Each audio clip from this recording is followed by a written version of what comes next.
অভাগা যেদিকে যায় নদী শুকিয়ে যায়, রিয়াল মাদ্রিদের হয়েছে সে দশা। কোনো মতে ৩টি পয়েন্ট নিয়ে মাঠ ছেড়েছে তারা। আলাভেসের বিপক্ষেও পয়েন্ট হারানোর দ্বারপ্রান্তে পৌঁছে গিয়েছিল লস ব্লাঙ্কোসরা। তবে এ যাত্রায় এদুয়ার্দো কামাভিঙ্গার কল্যাণে রক্ষা পেয়েছে স্প্যানিশ ক্লাবটি। লা লিগার শিরোপা দৌড়ে রয়েছে রিয়াল মাদ্রিদ। যদিও সমান ম্যাচ খেলে বার্সেলোনার চাইতে ৪ পয়েন্টে পিছিয়ে রয়েছে দলটি। তবে এদিন আলাভেসের বিপক্ষে পয়েন্ট হারালেই ৬ কিংবা ৭ পয়েন্টের ফারাক সৃষ্টি হয়ে যেত। কার্যত সেখানেই লিগ জয়ের স্বপ্ন ধুলোয় মিশে যেত সাদা জার্সিধারীদের। মরার উপর খাড়া হয়েছে কিলিয়ান এমবাপ্পের লাল কার্ড। বল দখলে নিতে গিয়ে স্পাইক দিয়ে আঘাত করেন প্রতিপক্ষ খেলোয়াড়কে। প্রথমে রেফারি হলুদ কার্ড দেখিয়ে সতর্ক করলেন, কিন্তু ভিডিও অ্যাসিস্ট্যান্ট রেফারির সহায়তায় সিদ্ধান্ত বদল হয়। সোজা লাল কার্ড দেখে মাঠ ছাড়েন কিলিয়ান এমবাপ্পে।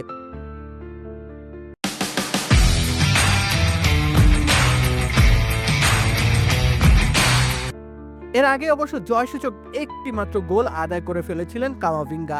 ডি বক্সের বাইরে থেকে বাঁ পায়ের শট চালিয়ে গোল আদায় করেন কামাভিঙ্গা।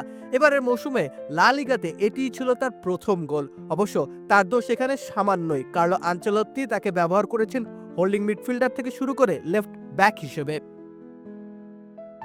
তিনি আক্রমণে ওঠার খুব একটা সুযোগ এবারের মৌসুমে পাননি। যখন পেলেন তখন নিজের গোল করার সামর্থ্য প্রমাণ করলেন। তবে দ্বিতীয়ার্ধে আলাভেসও ১০ জনের দলে পরিণত হয়। লাল কার্ড দেখে তাদের দলের ডিফেন্ডার মানু সানচেজ মাঠ ত্যাগ করেন ম্যাচের ৭০ মিনিটে। এরপরও রিয়াল মাদ্রিদ নিজেদের দ্বিতীয় গোলের অন্বেষণে ব্যর্থ হয়েছে দিন শেষে। এদিন অবশ্য কার্ডজনিত নিষেধাজ্ঞা থাকায় জায়গা উঠেছিলেন না আনচেলত্তি। তার সহকারী ডেভিড আনচেলত্তি পরিচালনা করেছেন রিয়ালের ম্যাচ। রক্ষণে এদিন খানিকটা বিপাকে পড়তে হয়েছিল মাদ্রিদকে। আলাভেসের একের পর এক ক্রসে পরাস্ত হচ্ছিলেন রাউল অ্যাসেনসিওরা। তবুও দিন শেষে হয়নি কোনো বিপদ। মধ্যমাঠেও যে রিয়াল মাদ্রিদ সৃজনশীলতার পরিচয় দিয়েছে সেটা বলবারও উপায় নেই। আর মধ্যমাঠ থেকে ঠিকঠাক বল সাপ্লাই না হলে আক্রমণও যে নিষ্ক্রিয় হয়ে যায় সেটাও তো ওপেন সিক্রেট। আলাভেসের বিপক্ষে ম্যাচ জিততে মাথার ঘাম পায়ে ফেলতে হয়েছে রিয়াল মাদ্রিদকে। এই দলটাই আবার অপেক্ষায় আছে আর্সেনালের বিপক্ষে কামব্যাক করার। আদতে রিয়াল মাদ্রিদের এই দলটার সামর্থ্য রয়েছে কিনা সে প্রশ্ন থেকেই যাচ্ছে। তাতে করে চ্যাম্পিয়ন্স লিগ থেকে মাদ্রিদের ছিটকে যাওয়া অবধারিত। ৩-০ গোলে যে পিছিয়ে আছে ডিফেন্ডিং চ্যাম্পিয়নরা।